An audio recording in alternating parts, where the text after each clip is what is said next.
السلام عليكم ورحمة الله وبركاته. كلنتي وعن وناكسن داوده سو دhowow ku soo dhowow Koronto Academy. waan ku faraxsanahay inaan mar kale halkaan aan ku kulanno. horta Koronto Academy waa platform aan ugu talagalay in dadka wariyaasha iyo dadka warbaahinta xiiseeya ay wax ka bartaan. waxaa jira dad badan oo soo weydiiya page-kii Koronto Academy ee casharada u baahnaa. casharadaas imika ma socdaan page-kii cilad baan nagu timid laakiin insha Allah waan rajaynayaa mustaqbalka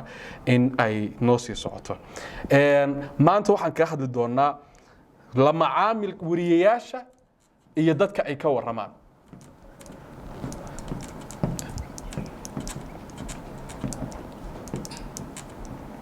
wariyaasha iyo dadka ay ka waramaan. wariyaasha iyo dadka ay ka waramaan markaan ka hadlayno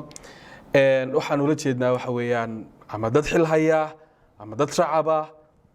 qof dhibaataysan caruur haween dhinac kasta dhowr qodob baan isdul taagi doonaa marka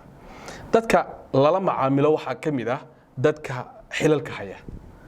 ama xil dawladeed ha hayo mas'uuliyad haya ama xil mas'uuliyad dawladnimo dawladeed ha hayo ama mid hay'adeed ha hayo ama mid ganacsi ha hayo ama mid shirkad ha hayo dadkaas iyo wariyaha waxa ka dhaxeeya la xisaabtan shaqadaas ka dhaxaysa la xisaabtan hawsha ku taala waxa weeyaan inaad la xisaabtanto laakiin shaqada aad idinka dhaxaysa adiga xil walba iyo darajo kasta ha hayo ma aha inaad qofkan u noqotid afhayeen ma aha afhayeen ma ahid adigu qof u ololeeyana ma ahid campaigner uma ahid laakiin waxa tahay oo aad yani u tahay qofkaas oo idinka dhaxeeya la xisaabtan haddii marka aad la xisaabtamaysid wax kasta oo uu ku yiraahdo qofkaas oo uu ku sheego ee xog ah ee xaqiisa ka timaada waxa ku saaran hubi inuu run sheegayo maxay yeelay adiga way qofkan warkan baahinaya ee gudbinaya waxaan uu sheegayaa inay run tahay iska hubi midda labaadna mar walba oo ethics laga hadlayo ama anshaxa saxaafadda laga hadlayo ama principalka journalism laga sheekeynayo waxyaabaha lagu daro waxa kamid ah madax banaano madax banaanidu waxa weeye shaqadaada adigu qorsheyso shaqadaada wariyanimo adigu qorsheyso mawduuca aad u aragtay inuu wanaagsan yahay mawduucaas adigu ka samee dadka aad u aragtay in la wareysan karana wareyso laakiin qofna yuusan ku qaban gacanta intuu ku qabto adiga yuusan ku hagin oo uusan ku maamulin adiga uusan ku oran sidaas ka dhigay qofka wareysiga su'aasha weydii kulama maamuli karo adiga wariye ah adiga soo sameynaya haddaba maxaa dhaca khaladaadka dhaca maxaa kamid ah waxa dhaca oo dhowr jeer dhacday in qof wariye ahi uu tusaale ahaan oo kale ciidamada hawlgal sameynaya booliska waxay soo qabanayaan dad lagu eedeeyay inay wax sharciga ka baxsan ay sameynayaan qofkaasi inuu dambiile yahay shaqadaas waxa iska leh oo sheegi karta maxkamad haddaba iyadoo aanay maxkamadii dambi ku helin qofkaas inta la soo qabtay meel la soo istaajiyay in wax laga duubaa waa xadgudub taliya igu amrayna kuma noqonaysa justification kuguma amri kara tariyuhu ama qofkan kale inaad qofkan waxa shaqo leeyahay shaqadiisa soo qabsaday laakiin adigu shaqadaada si sax ah u qabso oo ha ku xadgudbin qofkan maxaa yeelay boolisku qofka ay soo qabtaan markii maxkamadda la geeyo ee garsooraha la horgeeyo waxa laga yaabaa in lagu waayo dambigii oo la sii daayo laakiin adigu waxaad baahisay sawir yani sawirkiisa oo dhan baad baahisay oo aad sheegtay wayna kugu dhici kartaa adiga laftaada tusaale adiga ka soo qaad meelan laga aqoon baad tagtay deegaan kala tagtay dabeetana hawlgal la sameeyay oo dad dambiilayaal lagu daray muuqaalkaaga baa kaamirada ka soo baxay waa lagu baahiyay falkaas uu geystay baa lagu yiri waxa kugu dhacaya dhaawac shakhsiyadaadii ku saabsan oo muddo badan ama wiligiisba kula soconaya haddaba waxa la baahiyaa oo kaliya haddii sheekadaas kala la qabtay waxaan ciidamadu haddii wax soo qabteen waxay soo qabteen sheeg dadka qari ha sheegin dadka haddiiba ay sheeko ku tahay inay hawlgal sameeyaan wax soo qabteen laakiin sharci darro weeye waxaan inta ciidamada meel la soo fariisiyo kaamirada shacabka inta meel la soo fariisiyo laga soo aruuriyo kaamirada laga duubay wajiyadooda la muujinayo sharci ma aha qofkan aad duubaysid adiga ka mas'uul ah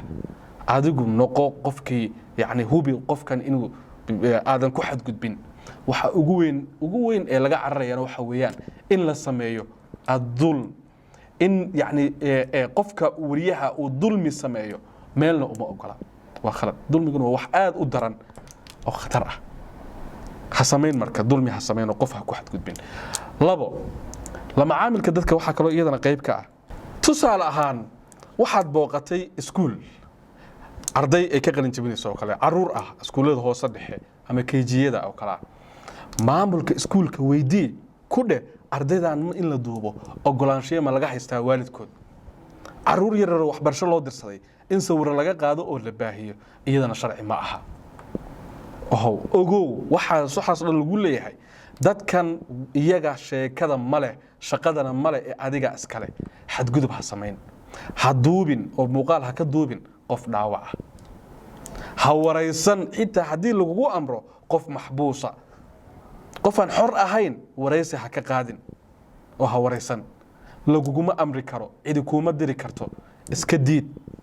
maxaa yeelay cid dulmi qof ku sameynaysa cid kale adiguna garab ha siin oo ha garab siin dulmigi qofkan inuu dambiile yahay maxkamada ha ku soo xukunto maxkamada hal la geeyo wixii maxkamadu ku xukuntay ee ama xarig ah ama dil ah ama ciqaab kala ah ama ganaax ah hal la mariyo shaqada halkaas u taala adiga laakiin waxa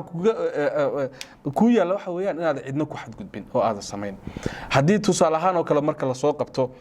dambiilayaal la soo qabto oo kale waxaad ka warantaa un ishuuga iyo mawduuca dadka iska ilow iska daa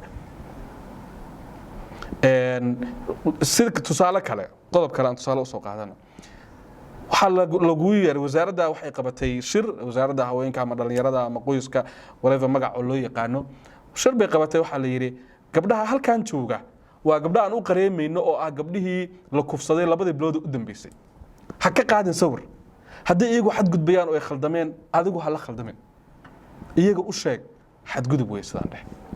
gabdhahan tal soo fariisiyay meesha in yiraahdo kulan baa loo qabtay wacyigelin ah gabdhihii kufsiga loo geystay ee kufsiga ka badbaaday